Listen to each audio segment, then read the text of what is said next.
আরে বাপরে, এই দেখছি অনেক মাছ। তা ভাই, সিলভার কাপ যখন এনেছ তখন বিশ্বকাপ মাছটি আনতে পারোনি? এই হারামজাদা শালা বলে কি রে, বিশ্বকাপ কোনোদিন মাছ হয় নাকি? এ মনে হয় মদ খেয়ে এসেছে, তাই মাতাল হয়ে এসব বলছে।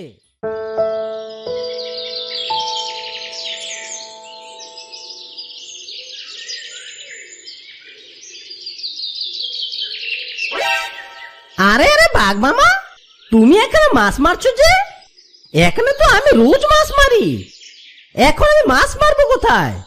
মাছ না মারলে যে বিক্রি করতে পারবো না। আরে তুই কোথায় মাছ মারবি সেটা আমি কি করে বলবো? আজ আমি এখানে একাই মাছ মারবো, আর যে কোটা মাছ পেয়েছি সেগুলো আমি বাসায় নিয়ে ঘি দিয়ে বেঁচে খাবো। ওরে হারামজাদা বেটা, দাঁড়া, তোকে আমি মাছ মারা দেখাচ্ছি। এই কথা বলে বল্টু শিয়াল পুকুরে নামে, আর তখনই বাঘ বলে, আরে আরে, এই বল্টু, এটা তুই কি করছিস? তুই যে পুকুরে নামলি, মাছ ধরবি কি দিয়ে? কেন মামা, হাত দিয়ে মাছ ধরবো? এই দেখো মামা। এই কথা বলে বল্টু শিয়াল পানির নিচ থেকে হাত দিয়ে মাছ তোলে, আর তা দেখে বাঘ অবাক হয়ে বলে, আরে আরে, একই কাণ্ড, এ কেমন করে হাতে মাছ ধরছে? আরে বল্টু, তুই কি মনে করেছিস তুই একাই মাছ ধরতে পারিস? এই দেখ, আমিও হাত দিয়ে মাছ ধরতে পারি রে। এই কথা বলে বাঘ মাছের বদলে একটি পায়ের জুতা তোলে, আর তা দেখে বল্টু শিয়াল হাসতে হাসতে বলে, আরে মামা, এই বুঝি তোমার ইলিশ মাছ? তা দেখতে তো বেশ সুন্দর, 2 ফিতাওয়ালা মাছ। আরে শালা, এটা কি হলো? মাছের বদলে জুতা এলো কোথা থেকে? আর এভাবে হাসার কিছু নেই রে, এবার আমি মাছ ধরে ছাড়বো। এই দেখ, এই দেখ, দেখ দেখ দেখ।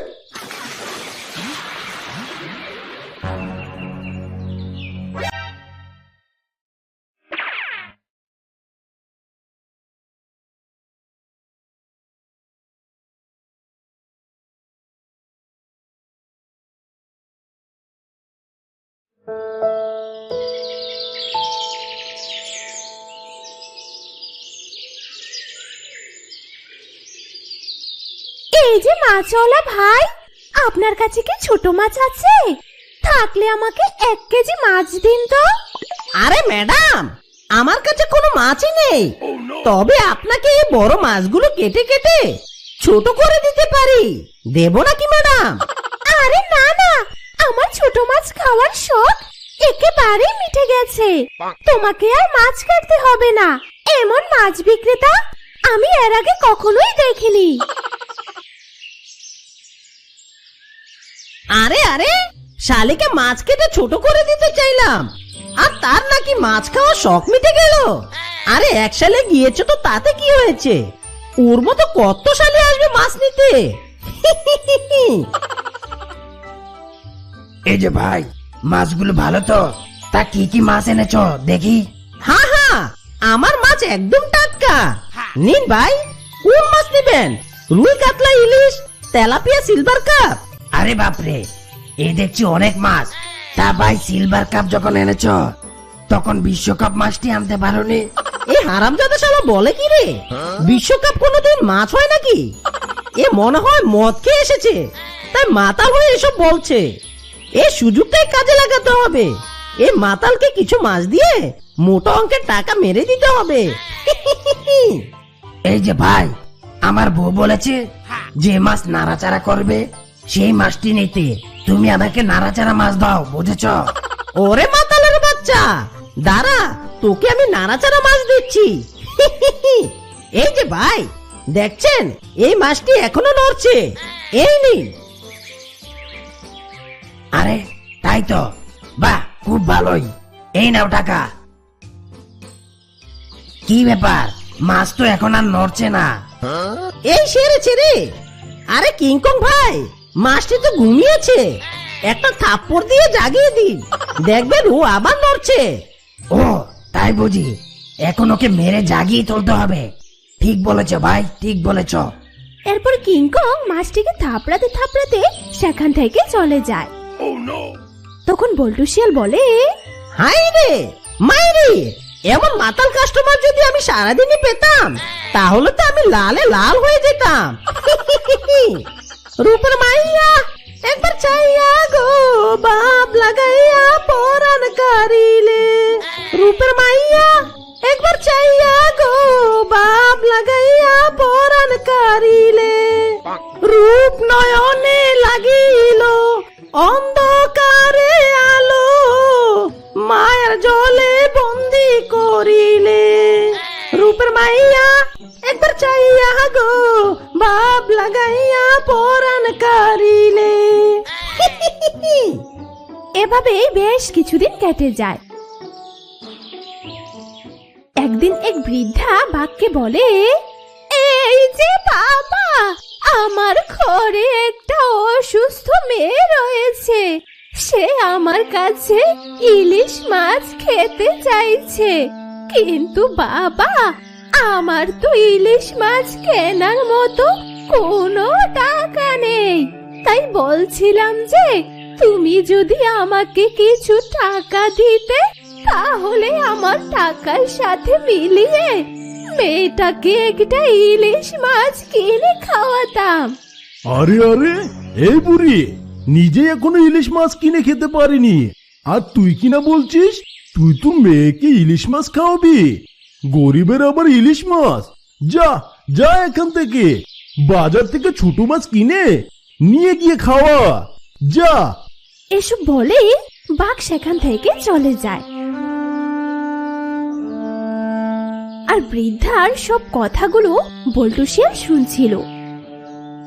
তখন সে তার কাছে আসে আর বলে, বুড়িমা, তোমার মেয়ে অবশ্যই ইলিশ মাছ খাবে, এই নাও আমি তোমাকে ইলিশ মাছটা দিলাম, আমি একজন মাছ বিক্রেতা, ধরো ছেলে হয়ে মাকে মাছটা খেতে দিচ্ছে, নাও বুড়িমা নাও। তোমাকে অনেক অনেক ধন্যবাদ বাবা, তুমি অনেক বড় হবে জীবনে, তোমার জীবনে সব দুঃখ কষ্ট দূর হয়ে যাবে। বাবা, আমি তোমাকে মন ভরে দোয়া করছি, খোদা তোমার মঙ্গল করুক। এই কথা বলে বৃদ্ধাটি সেখান থেকে চলে যায়। তারপর থেকে বল্টু শিয়াল মাছ বিক্রি করে বনের সেরা ধনী হয়ে ওঠে।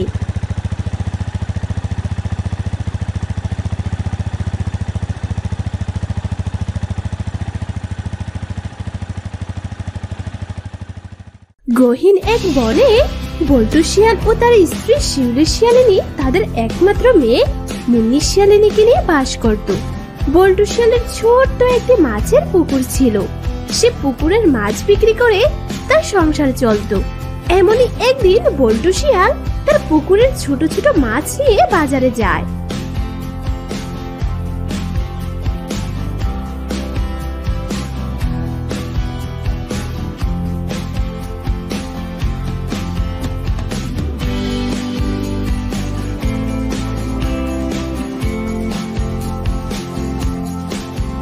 হ্যাঁ রে বল্টু, এই ছোট ছোট মাছ নিয়ে বাজারে বসে আছিস কেন?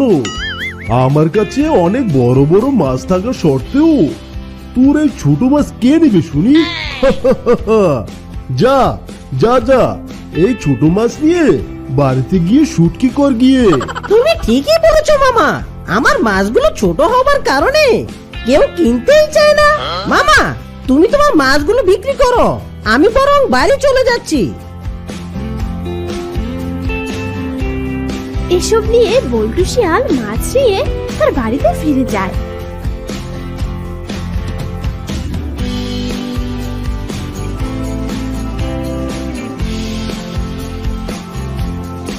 আর শিউলি শিয়ালিনীকে বলে, বউ, আজও কোনো মাছ বিক্রি করতে পারলাম না গো, আমার পুকুরের মাছ তো একেবারেই ছোট, তাই বাজারে কেউ কিনতে চায় না এত ছোট মাছ। মাছ বিক্রি করতে না পারলে এই সংসার চলবে কি করে বলো? এসব তুমি কি বলছো গো? মাছ বিক্রি করতে না পারলে আমরা কি করে বাঁচবো? মেয়েটার মুখেই বা কি তুলে দিব বলো? বাবা, ও বাবা, তুমি কখন বাজার থেকে এলে? আমার জন্য গুড় এনেছ? গুড় খাবো বলে সে কখন থেকে তোমার জন্য অপেক্ষা করছি বাবা। এই, আমরা মরছি আমাদের জ্বালায়, আর তুই আছিস তোর গুড় খাওয়ার জ্বালায়। এখন একদম জ্বালাতন করবি না তো, তুই যা এখান থেকে, যা বলছি। আহ বউ, এমন খারাপ ব্যবহার কেন করছো মেয়েটার সাথে? মামুনি, আমি একটু পর তোমার জন্য গুড় এনে দিচ্ছি। বউ, আমি একটু মাছের আড়তে যাচ্ছি, এবার পুকুরে চিংড়ি চাষ করব।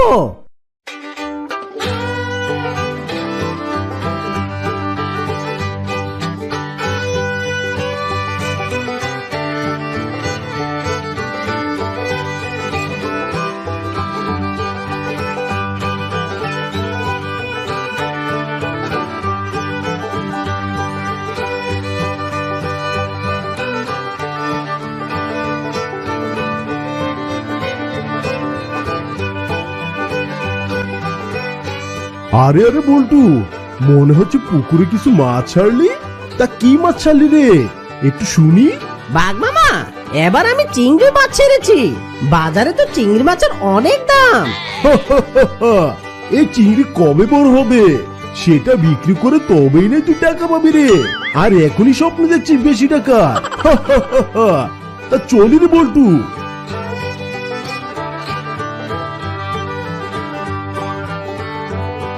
ওগো, এই বাঘ মামার কথায় তুমি একদম মন খারাপ করো না গো। একদিন ঠিকই সৃষ্টিকর্তা আমাদের সব দুঃখ দূর করবে। এখন চলো তো, রান্না করেছি, খাবার খেয়ে নেবে।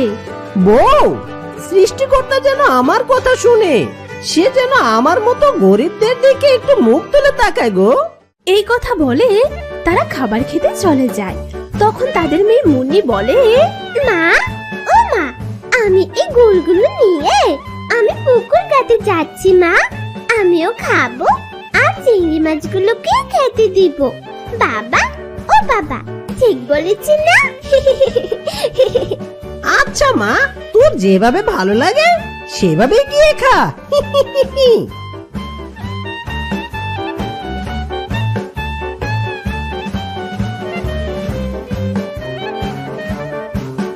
বউ, জানো, শত দুঃখের মাঝেও আমাদের মেয়েকে দেখলে আমার সব কষ্ট দূর হয়ে যায় গো। এরপর মুন্নি শিয়ালিনী পুকুর ঘাটে গিয়ে গুড়গুলো নিজেও খায়, আবার পুকুরেও ছিটিয়ে দেয়। এভাবে কেটে যায় সেই দিনটি। বাবা, ও বাবা, তুমি আজ মাছ বিক্রি করতে যাবে না? বাবা, আজ তুমি বেশি করে আমার জন্য বাজার থেকে গুড় নিয়ে আসবে কিন্তু। জানো বাবা, আমি না আমাদের পুকুরে চিংড়ি মাছগুলোকে গুড় খেতে দিয়েছিলাম, আর সেই জন্য এই রাতের মধ্যে আমাদের চিংড়ি মাছগুলো অনেক বড় হয়ে গেছে বাবা। আরে মা, তুই কি বলছিস? গুড় খেয়ে কোনোদিন মাছ বড় হয় নাকি? মেয়েটা গুড় খেতে খেতে যেন একটা পাগল হয়ে গেছে। আরে বাবা, আমি পাগল হইনি, আমি সত্যি বলছি বাবা। বিশ্বাস না হলে তুমি আমার সাথে চলো, দেখলে তুমি বিশ্বাস করতে পারবে না। চলো বাবা, চলো। এরপর তারা বাবা মেয়ে সে পুকুর ঘাটে যায়। আর পুকুরে এত বড় বড় চিংড়ি দেখে বল্টু শিয়াল খুশিতে আত্মহারা হয়ে বলে, আরে আরে আরে, এই তো দেখছি মেজি, গুড়ের পুকুরে চিংড়ি চাষ। মামুনি, তুই এখনই গিয়ে একটু জুড়ে নিয়ে আয়। এই চিংড়িগুলো তুলে আমি এখনই বাজারে নিয়ে যাব। আচ্ছা বাবা, ঠিক আছে, আমি এখনই গিয়ে বাড়ি থেকে জুড়ে নিয়ে আসছি। বাবা, তুমি বসে থাকো।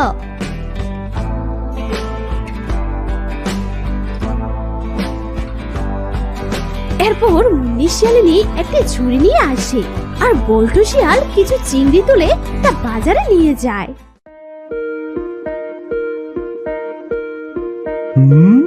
কি ব্যাপার, এই পরশু দিনে তো এ বল্টু চিংড়ি মাছের পোনা ছাড়লো, আর এক রাতের মধ্যেই এত বড় বড় হলো কি করে? বিষয়টা তো আমার মাথায় ঢুকছে না রে। আবার দেখছি দোকানে ভিড়ও লেগে গেছে, সবাই তো দেখছে চিংড়ি মাছ কিনে নিচ্ছে। না না না, ওর পুকুরে গিয়ে আমাকে দেখতেই হবে ব্যাপারটা কি। এরপর বল্টু শিয়াল তার চিংড়ি মাছগুলো বিক্রি করে অনেকগুলো গুড় নিয়ে তার বাড়িতে যায়। ওগো, আজ এতগুলো গুড় এনেছো যে? এত গুড় দিয়ে কি করবে শুনি? মা, এই গুড় যে বাবা আমার জন্য এনেছে, আমি আর আমার বন্ধুরা খাবো। একদম ঠিক কথা বলেছিস মা। এই নে, এখনই গিয়ে তুই আর তোর বন্ধুরা মিলে মজা করে খা। উফ, তোমরা কি বাবা মেয়ে দুটোই পাগল হয়ে গেলে নাকি গো?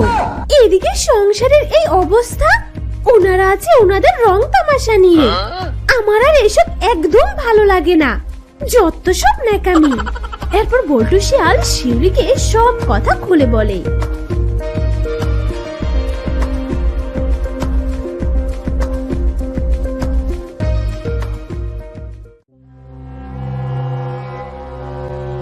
আরে এই তো সেই পুকুর।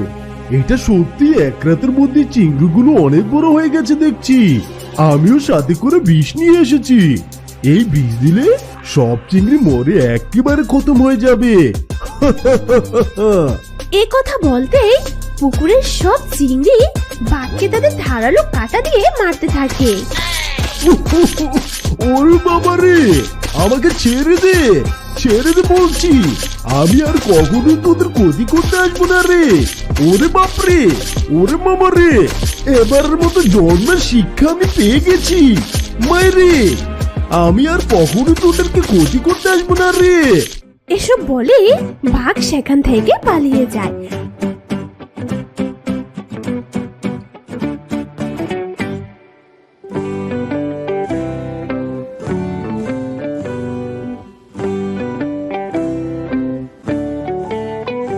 তারপর থেকে বল্টু শিয়াল ঘুরতে আসে চিংড়ি মাছ বিক্রি করে সুখে শান্তিতে বসবাস করতে লাগে। রাত হতেই বাঘ, এই মই দিয়ে আজ আমি তোর ভুট্টা শেষ করব। এই কথা বলে বাঘ যেই না মই দিয়ে উঠতে যাবে, অমনি মই ভেঙে হালুমবাগ মাটিতে পড়ে যায়। এই বানর, তাড়াতাড়ি চল দেখি। রাত হবার আগেই বল্টুর জমির সব ভুট্টা চুরি করতে হবে রে। তুই যেভাবে ভ্যান চালাচ্ছিস মনে হচ্ছে শ্বশুর বাড়ি যাচ্ছিস রে। আরে তোমার এমন বকাবকিতে আমার ভ্যান চালিয়ে যে লাল সুতো বের হচ্ছে, তার উপর 200 কেজি ওজন নিয়ে বসে আছো। তোমার বকবক বন্ধ করো তো, আমি তো চালাচ্ছি নাকি। এরপর তারা দুজন বল্টুর জমিতে যায় আর বস্তা ভর্তি করে ভুট্টা তোলে।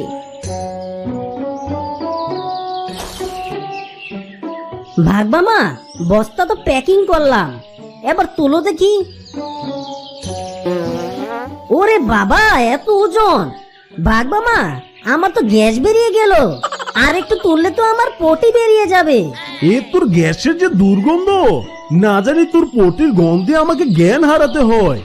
নে তাড়াতাড়ি চল, এ বল্টু তো একটু পরে চলেই আসবে রে।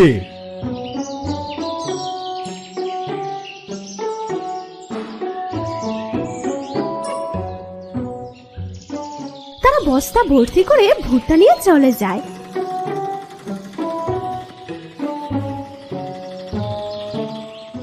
পরের দিন সকালবেলা, ওগো তাড়াতাড়ি চলো, অনেক ভুট্টা তুলতে হবে যে। দেরি হলে তোমার ভুট্টা কে কিনবে শুনি? আরে আরে, তাই তো, অনেক দেরি হয়ে গেল। বউ, আমি রিক্সাটা বের করছি, তুমি তাড়াতাড়ি চলে এসো। এসব বলে বল্টু আর শিউলি রিক্সা চড়ে যেতে থাকে। আর হঠাৎ একটি বাচ্চাকে তারা কান্না করতে দেখে। বাবা মা, তুমি কোথায় চলে গেলে? আমি এখন কোথায় যাব? বাবা, ও বাবা, আমার যে ভীষণ ভয় করছে। মা গো, তুমি কোথায় গেলে? বউ, বাচ্চা মেয়েটা বাবা মা বলে খুব কান্না করছে, মনে হচ্ছে তার বাবা মা হারিয়ে গেছে। ওগো, চলো তো দেখি। এই যে মা, তুমি এভাবে বাবা মা বলে কান্না করছো কেন? তোমার বাবা মা কোথায়? আমি জানি না, কাল রাত থেকে আমি আমার বাবা মাকে খুঁজে পাচ্ছি না। আমি যে বড় একা হয়ে গেলাম। আহারে, তোমার বাবা মা নেই তো কি হয়েছে? ওগো, আমাদেরও তো কোনো সন্তান নেই। আজ থেকে তুমি আমাদের সন্তান হয়ে থাকবে। চলো মা, আমাদের সাথে চলো। এরপর তারা ভুট্টার জমিতে যায়। বউ, ভুট্টা খেতে তো কোনো ভুট্টা নেই। হায় হায় হায় রে, আমার এত ভুট্টা কে চুরি করলো? এই ভুট্টা চাষ করে তো আমাদের সংসার চলে। ওগো, তুমি এভাবে কেঁদো না গো। তোমার চোখের পানি যে আমি একদম সহ্য করতে পারি না। যে আমাদের এত বড় সর্বনাশ করেছে তার কোনো দিনও ভালো হবে না গো। ওগো, এখন বাড়ি ফিরে চলো। এই কথা বলে তারা বাড়িতে চলে যায়। কিছুক্ষণ পর, ওগো, এভাবে হাত গুটিয়ে বসে থাকলে হবে? কিছু একটা করো। অসহায় মেয়েটাকে বাড়িতে নিয়ে এসে এখন পর্যন্ত মুখে কোনো খাবার দিতে পারিনি। জানি না আল্লাহ এ কোন বিপদে ফেললো আমাদের। মা, ও মা, আমার খিদে পায়নি। তোমরা আমাকে নিয়ে এত চিন্তা করো কেন? দেখবে সব ঠিক হয়ে যাবে। মারে, কি করে সব ঠিক হবে? ওই ভুট্টা চাষ করেই তো আমাদের সংসার চলতো। সেও আবার কে যেন চুরি করে নিয়ে গেছে। ভেবেছি তোকে ভালো একটি স্কুলে ভর্তি করিয়ে দেব, কিন্তু সেটা বুঝি আর হবে না রে মা। বাবা মা, তোমাদের মতো এমন ভালো বাবা মা পেয়েছে আমার আর কিছু লাগবে না গো। তবুও তুমি কেঁদো না বাবা। জানো বাবা, তোমার কান্না দেখে আমার ভীষণ কষ্ট হয় গো। মারে, ঠিক আছে, আমি আর কাঁদবো না। বউ, আমি মামুনিকে নিয়ে একটু দোকানে যাচ্ছি, কিছু বাজার করে নিয়ে আসছি। ওগো, দুই বাবা মেয়ে সাবধানে যেও।